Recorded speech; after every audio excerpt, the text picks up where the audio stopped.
प्रिय विद्यार्थियों, सुप्रभात। आज हम जो हमारी जो पाठ्य योजना है जिस पर हम पर चर्चा करेंगे या जिसे हम पढ़ेंगे मिलकर, वो आज हम मानसरोवर खंड बीए प्रथम सेमेस्टर NAP 2020 के अंतर्गत जो पाठ्यक्रम है उसमें प्राचीन एवं भक्तिकालीन काव्य जो पुस्तक है उसके अंतर्गत अभी तक हमने चंद्रवृदाई कृत पद्मावती समय पढ़ा। उसके बाद कबीरदास के दोहों पर बात करी, पद पर बात करी। आज हमारा एक नया विषय है, एक नया कविता है, एक नई कविता देखने को मिलेगी। जैसी कविता आपने चंद्रवृदाई कृत पद्मावती समय पढ़ी उसी प्रकार की कविता ये भी, लेकिन इस कविता में आपको थोड़ा सा सहजता लगेगी। कविता जो मानसरोवर खंड जो कविता है वो भी प्रेम और शारीरिक सौंदर्य पर आधारित है। जैसे चंद्रवृदाई जो कृत पद्मावती समय था उसमें भी पद्मानी की शारीरिक सौंदर्य का वर्णन था। यहां पर भी वही है जो मानसरोवर खंड, मैं कल इस पर बात पर चर्चा कर रहा था। मैंने जैसे मानसरोवर सुवर जल हंसा केल करे, हमने इस पर बात करी ना। लेकिन कबीरदास जी ने मानसरोवर खंड को दो रूप में प्रस्तुत किया। पहले हम इस विषय पर बात करते हैं। उन्होंने एक कैलाश में जो स्थित मानसरोवर तालाब है, दूसरा मन रूपी तालाब या मन। लेकिन यहां पर जो मानसरोवर है इसका अर्थ है मानसरोवर जो कैलाश में स्थित है या सिंहलीम में स्थित है। उस मानसरोवर में पद्मिनी जो वहां की राजकुमारी है पद्मावती, उसकी क्या स्थिति है, वो कैसे वहां नहाने गई और किन किन को ले गई और उसमें कौन कौन सी बातों से उन्होंने मतलब वहां खेला, उसका वर्णन यहां पर हम आपको पढ़ाएंगे। थोड़ा सा मैं उसके पढ़ाने से पूर्व अगर मानसरोवर खंड मतलब वो जो पद्मावती जो महाकाव्य जायसी द्वारा कृत लिखा गया जो महाकाव्य है, उस महाकाव्य में पद्मावती या पद्मावत जो महाकाव्य है उसके अनेक खंड हैं। उन खंडों में हम मानसरोवर खंड पर बात करें। इस मानसरोवर खंड में जो इसकी जो नायिका है पद्मावती, इसमें नायिका पद्मावती है इसका, और इसमें नायक रत्नसेन है। थोड़ा सा हम इसमें ध्यान देंगे जब नायिका पद्मावती है और नायक कौन है, रत्नसेन। और इसमें एक सहनायिका है, उसका नाम है नागमती। अब थोड़ा सा कुछ समझिए, ये जो कहानी है, ये जो महाकाव्य है पद्मावत, इस पद्मावत महाकाव्य में सबसे पहले कहानी कहां से प्रारंभ होती है, थोड़ा सा इसको जानना है। उसी का एक अंग है, मैं इस पर बात भी कर चुका हूं। पद्मावत इसका क्या है, राजा रत्नसेन चित्तौड़गढ़ के राजा थे। उनकी पत्नी कौन थी, नागमती। अब जो पद्मावती थी जिनके नाम से महाकाव्य बना है, मतलब स्त्री प्रधान महाकाव्य, जो पद्मावती थी, पद्मावती सिंहलदीप, क्या था, सिंहलदीप। सिंहलदीप की क्या थी, राजकुमारी थी। सिंहलदीप को आज अगर हम आज की भाषा में देखें तो इसे कहेंगे श्रीलंका। राजकुमारी थी। तो पद्मावती ने एक तोता पाला था। क्या पाला था, तोता। जब तोता पाला था तो इसका नाम था हीरामन, ठीक है। अब जब तोता पाला था तो एक दिन पद्मावती और तोता के आपस में कुछ बात विवाद हो गया होगा। तो पद्मावती ने उससे कहा, मुझे अब तेरी शक्ल देखनी नहीं, तू उड़ जाए, भाग जाए, मार तो मुझे सकती नहीं।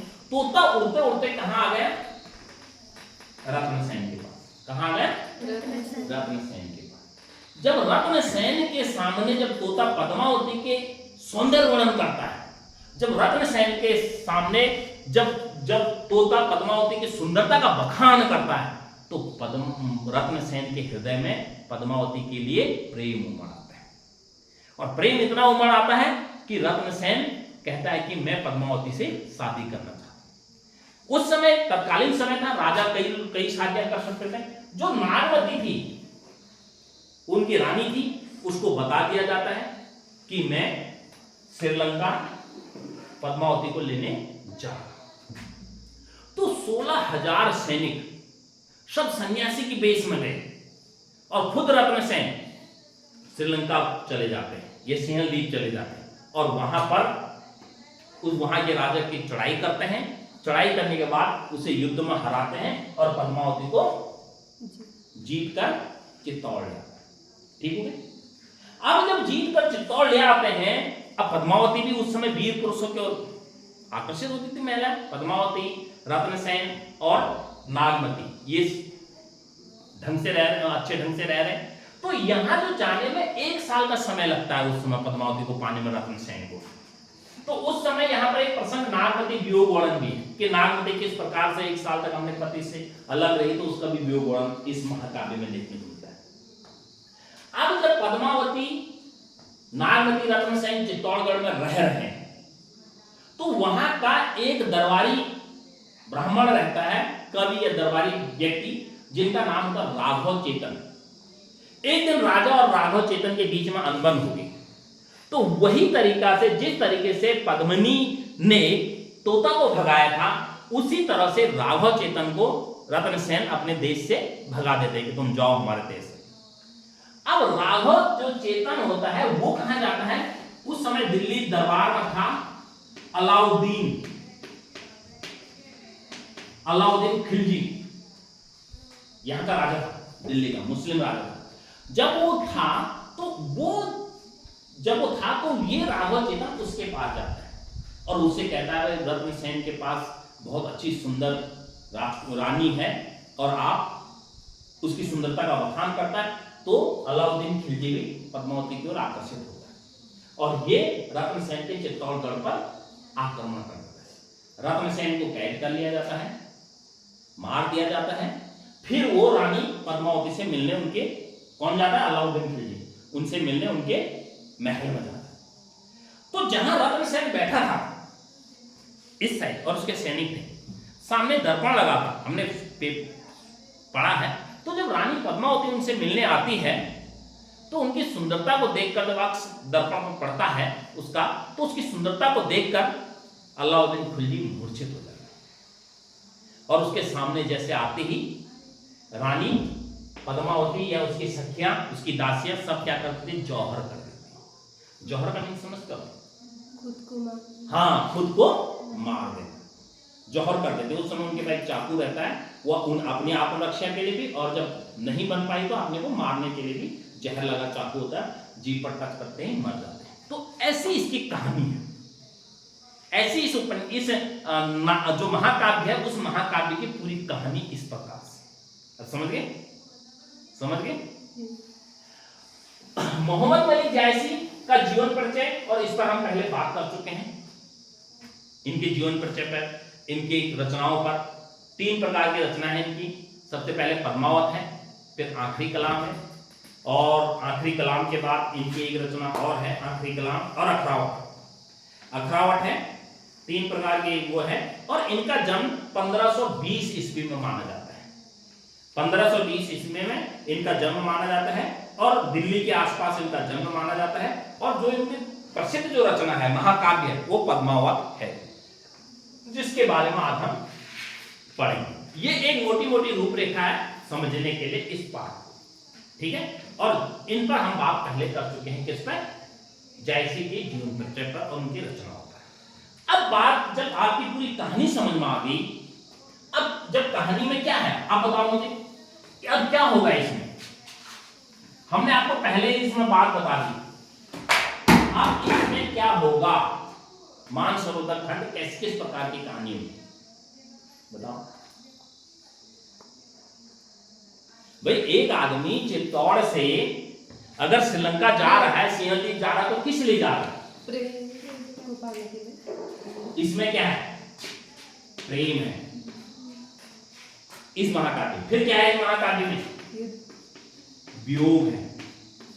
पहले तो प्रेम के लिए रत्नसेन चले गए जोगी बनकर, सन्यासी बनकर, अब लेकिन जो उसकी पहली पत्नी है नागमती, उसका वियोग हो रहा है, भाई उसका भी तो प्रिय है, समझ गए, उसका भी तो प्रिय है।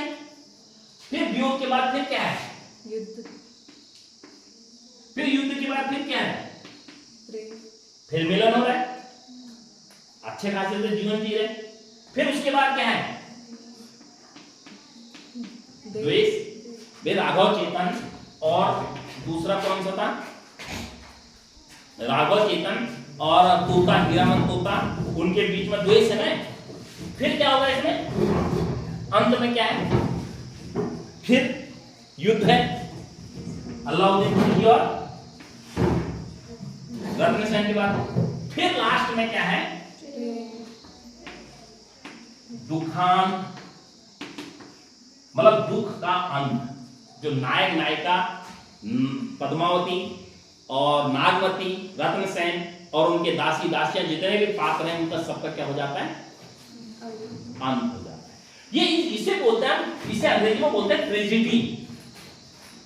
पाश्चात्य विद्वानों ने भी ट्रेजेडी पर काफी नाटक लिखे, काफी रचनाएं लिखी, जिसमें कि नायक नायिका का अंत हो जाता है, मर जाते हैं। और आपने जितनी पिक्चर देखी होंगी उसमें कभी नायक मरता है, हीरो मरता है? कितना भी दुबला पतला हीरो है, वो 50 लोगों को मार देता है, 100 लोगों को मार देता है। आपने कभी देखा? लेकिन यहाँ पर जो दुखांत जो नाटक होता है कि जिसमें अंत हो जाता है नायक नायिका का, उसे अंग्रेजी में बोलते हैं ट्रेजेडी। जैसे आप शेक्सपियर का जूलियस सीजर पढ़ोगे, वो भी अंत है। कई नाटक हैं ऐसे अंग्रेजी साहित्य में लिखे हुए, अंग्रेजी में कई महाकाव्य हैं जिनमें ट्रेजेडी है। उसी प्रकार से ये 3 बिंदुओं को लेकर ये महाकाव्य आगे बढ़ता है। क्लियर? समझ आ गया? अब आज जो हम पहला जो पढ़ रहे हैं, आज जो हम मानसरोवर खंड पढ़ रहे हैं, इस मानसरोवर खंड के पहले जो ये मानसरोवर खंड लिखा गया, ये किसमें लिखा गया? चौपाई में। जैसे हमने आपको बताया ना, कबीर का साकी किसमें लिखी गई थी?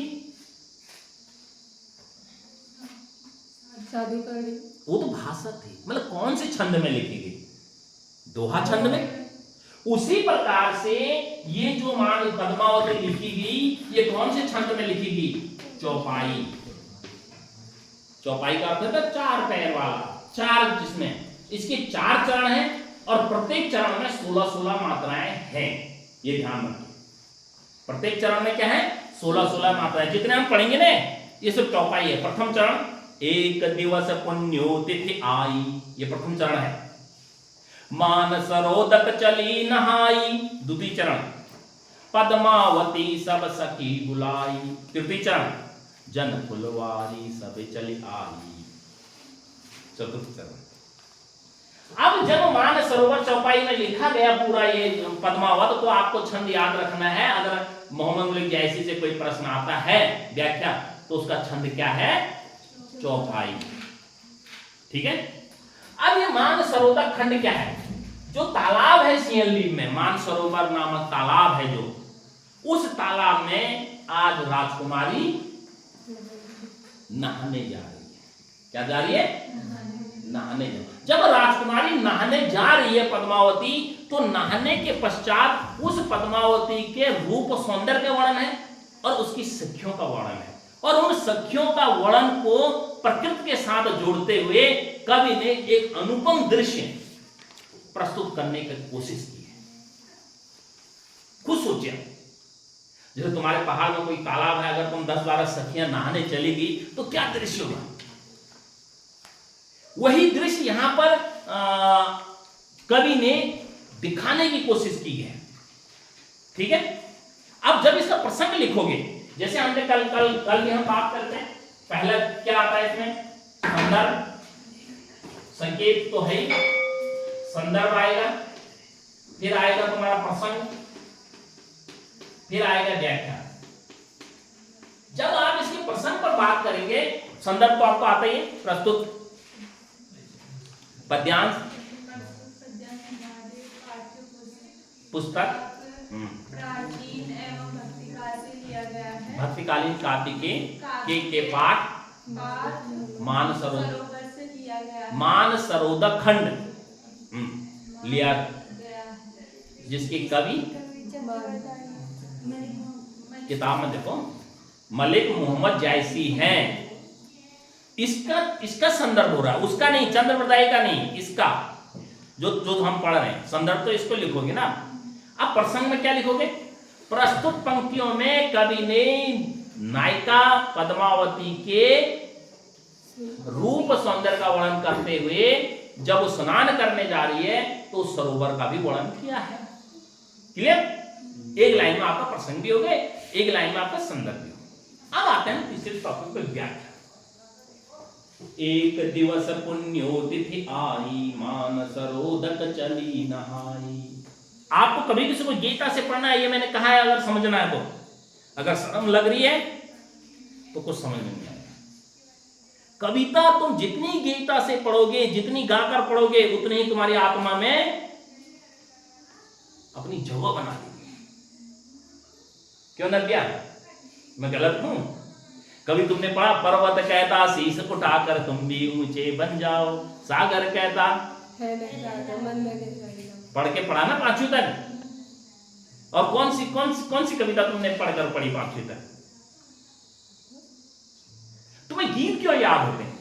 कभी इस पर सोचो तुमने, कविता क्यों याद नहीं होती, गीत क्यों याद होते?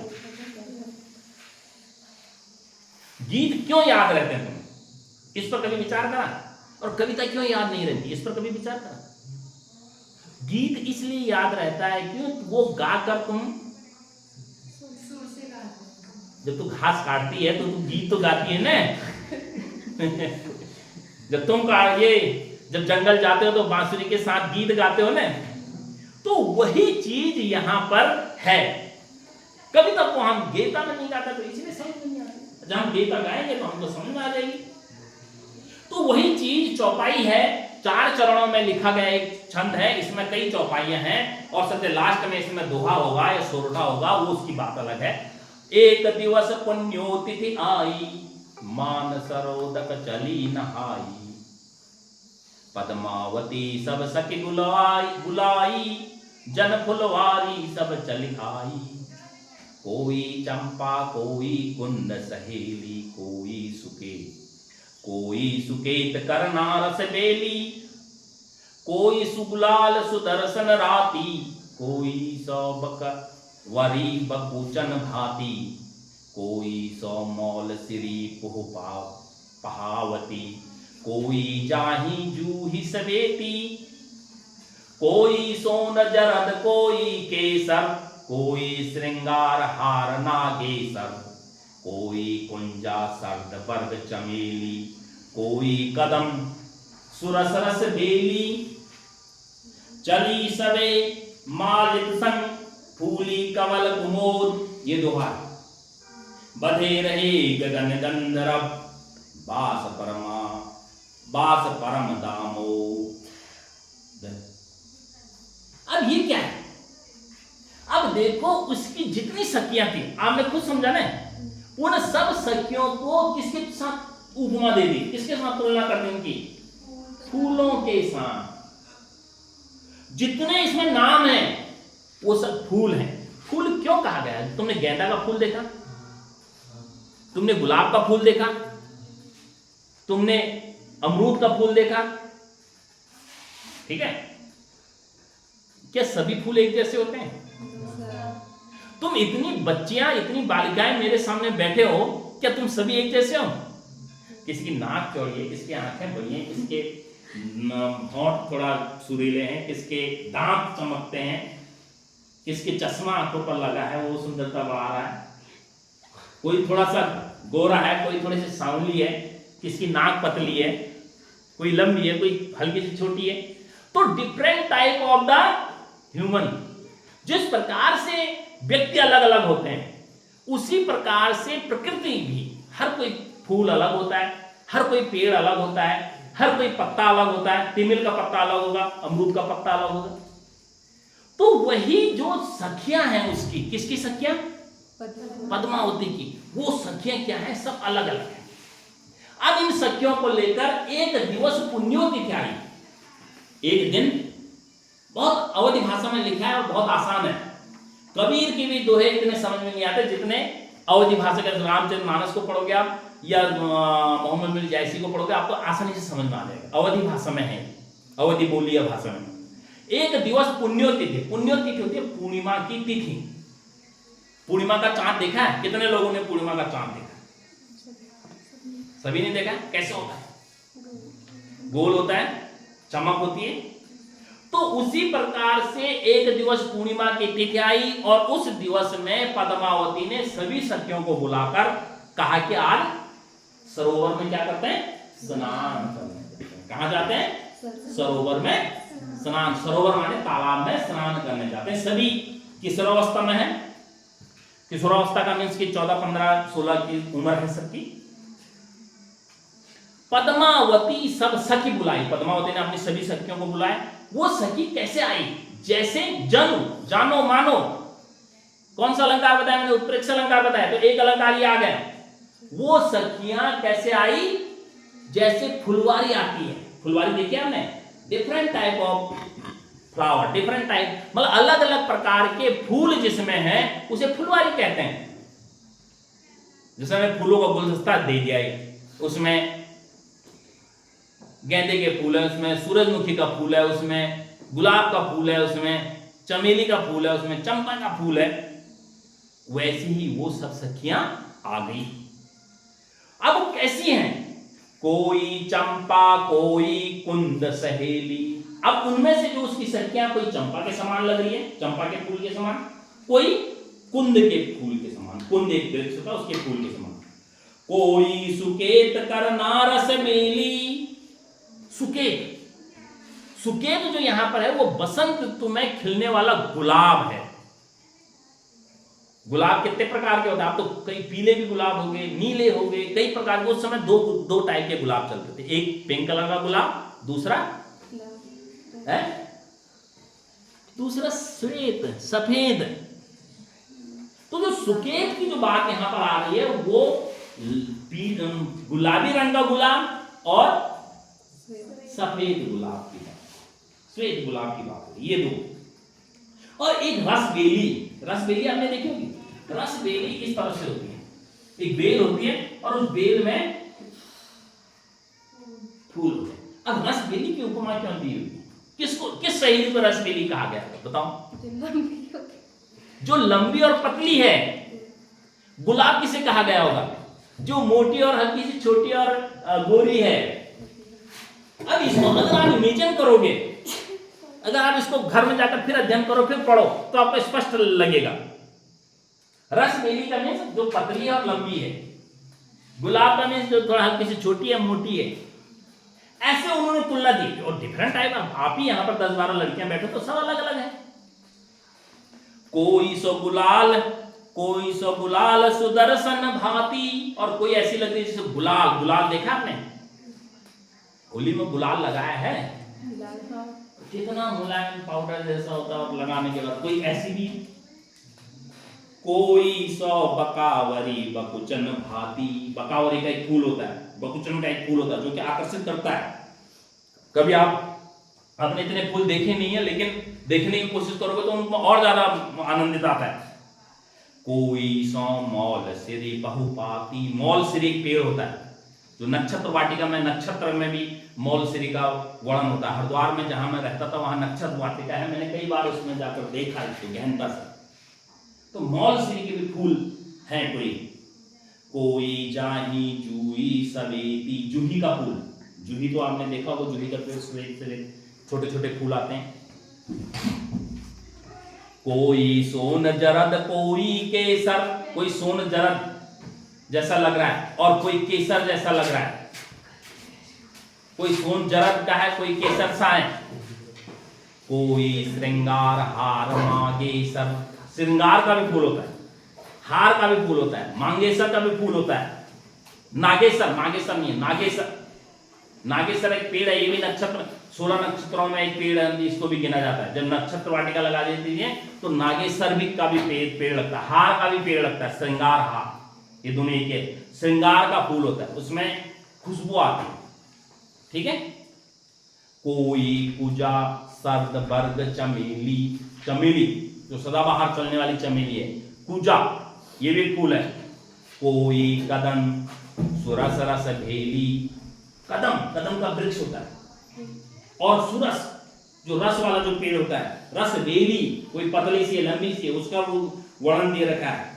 इतने प्रकार की सहेलियां, इतने फूलों वाली सहेलियां उसके साथ आई कहां? स्नान करने। चली सब मालित संग फूली कवल कुमोद। अब ये सब चल रही हैं उनके साथ, और इनमें इनको देखकर जो कमल और कुमोद दो फूल होते हैं। कमल कब खिलता है? ये कमल है, ये कमल का फूल है। एक इसमें होता है कुमुद का फूल। कमल दिन में खिलता है, लेकिन जो कुमुद होता है वो रात को खिलता है। ये कमल के तालाब में फूल मिलते हैं, क्योंकि पहाड़ों में अधिकतर होता नहीं, प्लेन्स में अगर आप जाओगे, मैदानी क्षेत्रों में जाओगे तो वहां कमल तालाबों में खिलते हैं। तो उसके और चौड़े पत्ते होते हैं उनके। तो कई लोग वैसे भी दिख रहे हैं उस सखियों में। वेद रही गण गंधर्व वास परम परमा परमादमोद परम दामोद। अब उन जो सखियां हैं, वो जब सखियों का दल जब वो गंगा मतलब सरोवर में नहाने जा रहा है, तो उनसे भीनी भीनी खुशबू आ रही। कहने का ऐसा ही है, जिस प्रकार से अलग अलग फूलों से खुशबू आती है, गेंदा का फूल को नाक पर लगाओगे अलग खुशबू आएगी, गुलाब को नाक पर लगाओगे अलग आएगी, चमेली को नाक पर लगाओगे अलग आएगी। उसी प्रकार से उन सहेलियों ने इत्र कह दो उसे आप, अलग अलग प्रकार के इत्र छड़े हैं, इत्र माने शैन। तो वो जब चल रही है तो उनसे उनके पास से जब हवा गुजर रही है, थोड़ा कल्पना कीजिए, उनके पास से जब हवा गुजर रही है तो वो हवा किस प्रकार से सुगंधित वातावरण कर रही है कि हर कोई उधर को आकर्षित हो रहा, कितनी खुशबू कैसी आ रही। तो वही दृश्य यहां पर भी हो रहा है। क्लियर? ये इस प्रकार से आप लिखोगे, और इसमें फिर आता है काव्यगत सौंदर्य। ठीक है, काव्यगत सौंदर्य में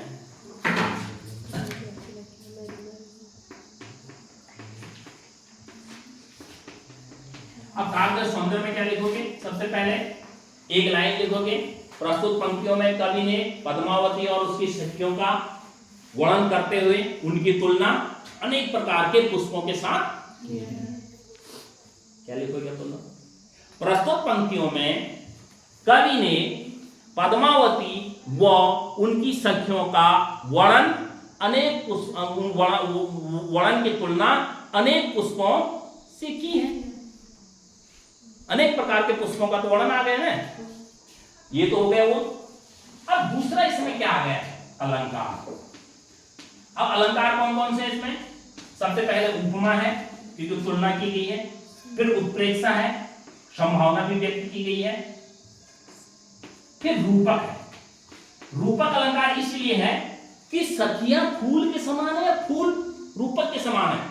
अगर ये वर्णन होता है तो उसमें रूपक होता है, जहां कंफ्यूज होता है, जहां किसकी तुलना किसके साथ की गई है स्पष्ट नहीं होता है। तो इसलिए 3 अलंकार इसमें है। अब आता है दूसरा, आता है रस। रस कौन सा है? श्रृंगार रस कहां इस्तेमाल होता है बताओ? जो पद्मावती समय में था वही रस है। जहां नायक नायिका का प्रेम सौंदर्य का वर्णन होता है, वहां श्रृंगार रस होता है। अगर तुम किसी नायिका का सुंदर वर्णन कर रहे हो, किसी नायिका का है, किसी नायक का, तो श्रृंगार होगा। तो रस कौन सा है? श्रृंगार। श्रृंगार का अगर भेद करते हो तो संयुक्त श्रृंगार हो जाएगा। ठीक है, और उसके बाद छंद, यह चौपाई जो मैंने आपको बताया है। उसके बाद गुण, गुण हो गया माधुर्य। क्या गुण हो गया? जहां श्रृंगार रस होगा वहां माधुर्य गुण अवश्य होगा। समझ में आ गए? बंद कर दो।